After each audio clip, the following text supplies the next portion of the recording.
और अरविंद केजरीवाल जी के मामले में झूठे गवाह तैयार किए जाते हैं, बेबुनियाद आरोप लगाए जाते हैं।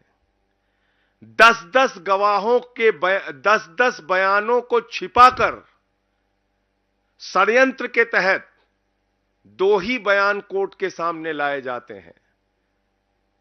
10 बयानों में से 8 बयान छिपाकर मात्र 2 बयान कोर्ट के सामने लाए जाते हैं।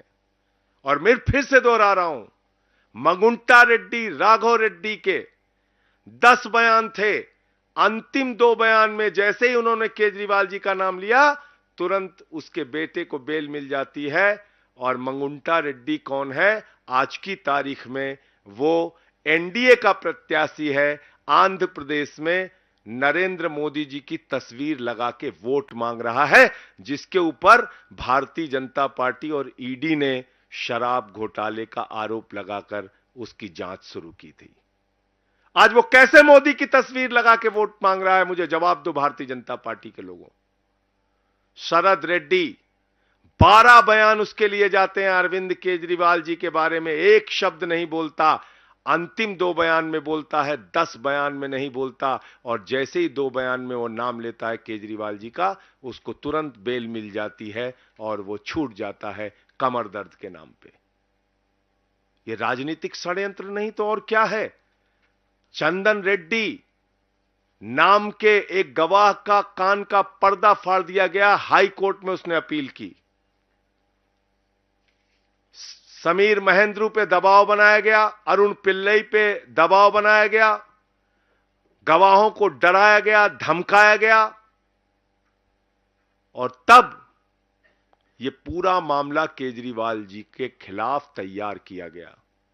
मैं पूछना चाहता हूं भारतीय जनता पार्टी के लोगों से, मैं पूछना चाहता हूं हिंदुस्तान की राजनीति में आजादी के बाद से लेकर अब तक की सबसे भ्रष्ट पार्टी भारतीय जनता पार्टी से और बीजेपी की सरकार से, क्या आप मुझे जरा बताइए कि जब 60 करोड़ का सीधा मनी ट्रेल तुम्हारे खिलाफ मिल गया तो तुम्हारे नेताओं से पूछताछ ईडी और सीबीआई क्यों नहीं कर रही? क्यों नहीं अब तक एलजी ने चिट्ठी लिखी, जांच की?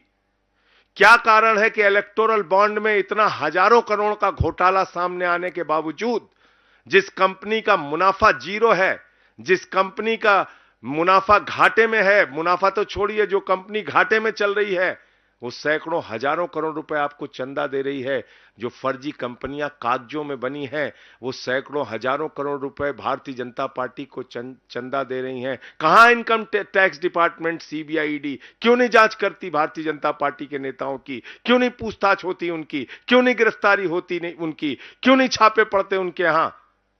तो इसलिए मैं फिर दोहरा रहा हूं कि यह पूरा का पूरा मामला एक गहरी राजनीतिक साजिश के तहत अरविंद केजरीवाल जी के खिलाफ बनाया गया है।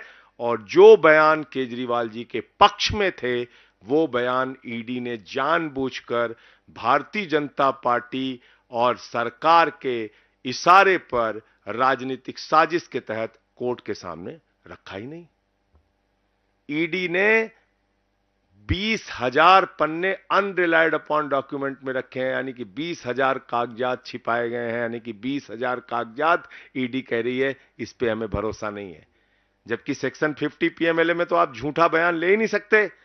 सबसे पहले बताया जाता है सेक्शन 50 पीएमएलए में कि देखो भाई, झूठी गवाही दोगे तो तुम्हारे खिलाफ कार्रवाई होगी।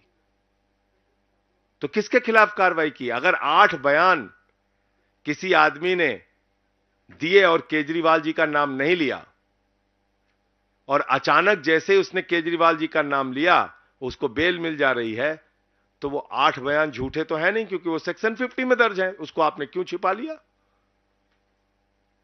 12 बयान शरद रेड्डी के होते हैं, और आप बताइए शरद रेड्डी 10 नवंबर को अरेस्ट हो रहा है और 15 नवंबर को बीजेपी को 5 करोड़ की रिश्वत दे रहा है, और अपनी गिरफ्तारी से लेकर रिहाई तक 55 करोड़ रुपए की रिश्वत बीजेपी को दे रहा है। उसकी जांच नहीं होगी।